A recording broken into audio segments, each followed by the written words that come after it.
A raíz de los acontecimientos que se están desarrollando en el Medio Oriente, muchos se preguntan qué dice la Biblia con respecto a la salvación final y futura de Israel y cómo las exigencias que todos estamos presenciando en nuestras pantallas de televisión en este momento se relacionan con ese futuro. También es común que muchos cristianos planteen esta preocupación: ¿por qué deberíamos estar angustiados por la nación de Israel hoy, cuando son un pueblo incrédulo? Para responder a esta pregunta debemos considerar la escritura y la ira venidera, la tribulación venidera de 7 años, la semana 70 del profeta Daniel en el capítulo 9, verso 24 al 27. Muchos pierden de vista las profecías futuras que encontramos en las escrituras que todavía no se cumplieron, donde Israel es el centro del mundo para Dios. El ojo de Dios en el mundo está puesto en Israel. Así que todo lo que ha de suceder en Israel, todo lo que está sucediendo y va a suceder, va a involucrar al mundo entero. Así que el reloj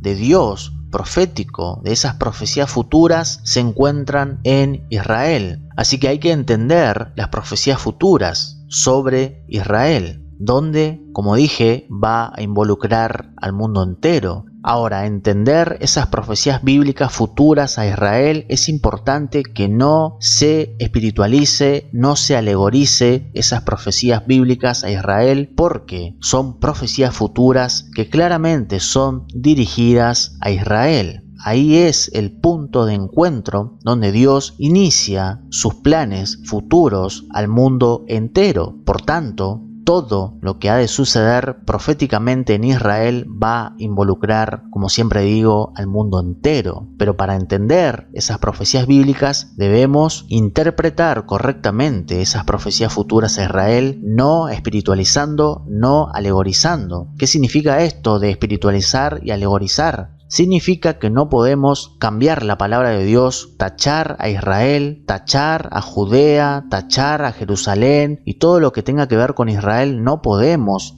quitar de la palabra de Dios. Claramente son profecías futuras, profecías bíblicas futuras dirigidas a Israel y claramente lo vemos a través de toda la escritura. Cuando dice la palabra de Dios, Israel es Israel. Cuando dice Jerusalén, es Jerusalén. Esto es importante porque muchos espiritualizan y alegorizan esas profecías futuras que solamente van dirigido a Israel. Y ahí es en Israel donde todo va a comenzar proféticamente. Y de ahí va a afectar al mundo entero. Por eso digo que el reloj profético de Dios es Israel. Así que es importante entender lo que dice Daniel 9, 24 al 27 de esta semana 70 que profetiza el profeta Daniel, donde vemos que al comienzo de la tribulación Israel debe constituirse como una nación incrédula, en tal condición, tanto política como espiritualmente, en la que van a aceptar un pacto con el anticristo. Daniel 9, 27. Así que proféticamente, en un principio, Israel rechazó a Cristo, rechazó al Señor Jesús, y eso lo vemos claramente en el Nuevo Testamento. Y ellos, proféticamente hablando, futurista, en una profecía futura, Israel está esperando, supuestamente, entre comillas, a su Mesías. Este Mesías que está esperando Israel será el anticristo. Daniel 9, 27. Así que si usted no entiende las profecías futuras que involucran a Israel y también al mundo entero, usted no podrá entender esto. La diferencia, por ejemplo, entre Israel y la iglesia. Una cosa es la iglesia de Cristo. La iglesia de Cristo sabemos que universalmente todos aquellos que creen ahora en este tiempo, todos aquellos que creen verdaderamente en el Señor Jesús y todo lo que Jesús hizo en su ministerio, todo lo que Jesús hizo en esa cruz, en su muerte y resurrección, todos aquellos que creen verdaderamente en Jesús son salvos y son parte de la Iglesia de Cristo. Y en este sentido, ya no hay judío ni griego, no importa el color, la nación de cada uno, sino solamente la fe en el Señor Jesús. Por otro lado, proféticamente hablando, profecías futuras que vemos claramente en las Escrituras que han de suceder en un futuro muy próximo, Israel es el reloj profético de Dios. Y tengo que repetir porque todo lo que sucede en Israel y ha de suceder va a involucrar al mundo entero. Así que esta tribulación de 7 años es importante entender, porque es el tiempo que viene al mundo.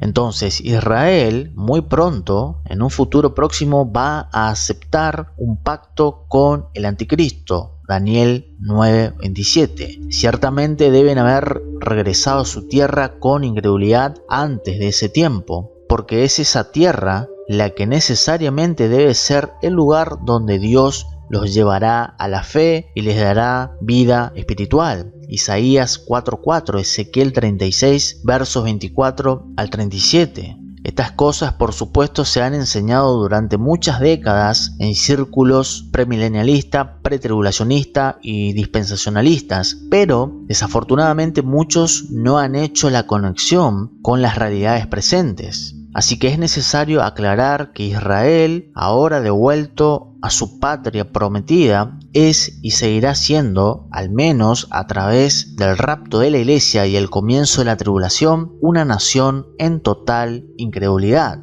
Aunque sabemos que hoy, en este presente siglo, hay muchos cristianos en Israel que pertenecen a la iglesia de Cristo.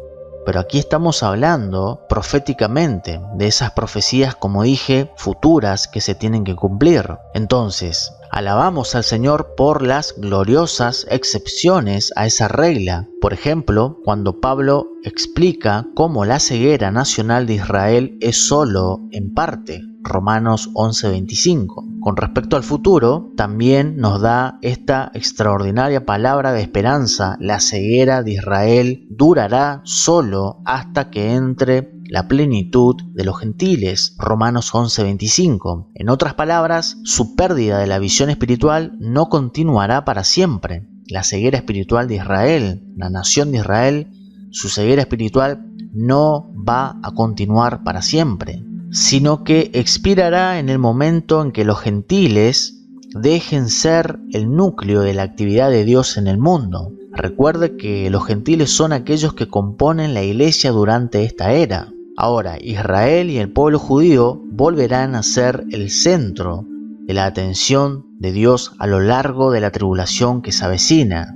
Por lo tanto, podemos estar seguros de que todo Israel será salvo, y eso está claro en Romanos 11:26. Está hablando de un tiempo futuro. Entonces, todo Israel será salvo al final de la semana 70 de Daniel, los 7 años de tribulación. El profeta Isaías exclamó de la misma manera, Isaías 4:3, y acontecerá que el que puede en Sión y permanezca en Jerusalén será llamado santo, todo el que esté empadronado entre los vivientes en Jerusalén. Entiendo que esto significa que toda la nación, tal como existe, cuando Cristo regrese para establecer su reino, creerá en su Mesías y será salvo. Zacarías 12:10 describe el último momento de oportunidad para el pueblo judío cuando proclama: y derramaré sobre la casa de David y sobre los habitantes de Jerusalén el espíritu de gracia y de súplica. Entonces me mirarán a mí, a quien traspasaron, sí, se lamentarán por él como se llora por su único hijo, y se entristecerán por él como se llora por un primogénito. Zacarías 12, verso 10. Tremendo lo que dice. Pero quizás alguien pregunte, ¿cómo puede ser esto? ¿Cómo es posible que toda la nación de Israel pudiera llegar a arrepentirse y confiar en Cristo tan rápidamente en un lapso de 7 años? La explicación puede estar relacionada con el estado espiritual de numerosos judíos en la actualidad. Aunque muchos seguramente ejercen una increíble devoción a su historia y herencia y a las enseñanzas y tradiciones transmitidas por rabinos honorables, a menudo han descuidado las mismas escrituras hebreas que el Señor Dios proveyó al mundo a través de su propia nación. Salmo 147, verso 19-20, Efesios 2, verso 11 y 12, Romanos 3, verso 1 y 2, Romanos 9, verso 3 al 5. Esto nos recuerda también las palabras del Mesías en Mateo 22, 29, cuando al hablar a los saduceos declaró: estáis equivocados no conociendo las Escrituras ni el poder de Dios. Puede leer Mateo 21, verso 42, Lucas capítulo 24, verso 25-27. Por lo tanto, no es difícil para mí imaginar cómo, después de la desaparición de la iglesia, el pueblo judío mirará primero a sus Escrituras y luego a su Salvador. Su ejército de arrepentimiento y fe podría comenzar a tener lugar casi instantáneamente después del arrebatamiento de la iglesia. Cuando oramos por la paz de Jerusalén, Salmos 122:6, hoy, cuando buscamos bendecir Génesis 12:3 al pueblo judío, o cuando les testificamos de una manera amorosa y significativa del evangelio de su propio Mesías, Mateo 11:24, Juan 4:22, participamos en un ministerio que no se parece a ningún otro. ¿Cómo es esto? Esto se debe a que Dios usará nuestros escasos esfuerzos hacia su magnífico propósito, el cual Él ha ordenado y determinado, de dotar al pueblo de Israel con su salvación final y futura y establecer su reino en la tierra, en Israel, en Jerusalén, en el templo a través de su Mesías, Zacarías 6, 12, verso 12 y 13. Y por lo tanto, oramos hasta entonces: venga tu reino, hágase tu voluntad en la tierra como en el cielo.